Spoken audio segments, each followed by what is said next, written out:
ہاں کیوں نہیں،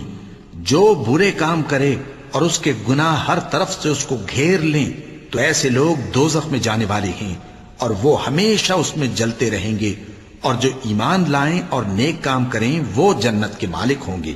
اور ہمیشہ اس میں عیش کرتے رہیں گے۔ اور جب ہم نے بنی اسرائیل سے عہد لیا کہ اللہ کے سوا کسی کی عبادت نہ کرنا اور ماں باپ اور رشتہ داروں اور یتیموں اور محتاجوں کے ساتھ بھلائی کرتے رہنا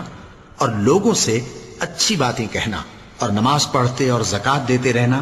تو چند آدمیوں کے سوا تم سب اس عہد سے منہ پھیر کر پلٹ گئے۔ اور جب ہم نے تم سے عہد لیا کہ آپس میں کچھ تو خون نہ کرنا اور اپنوں کو ان کے وطن سے نہ نکالنا، تو تم نے اقرار کر لیا اور تم اس بات کو مانتے بھی ہو۔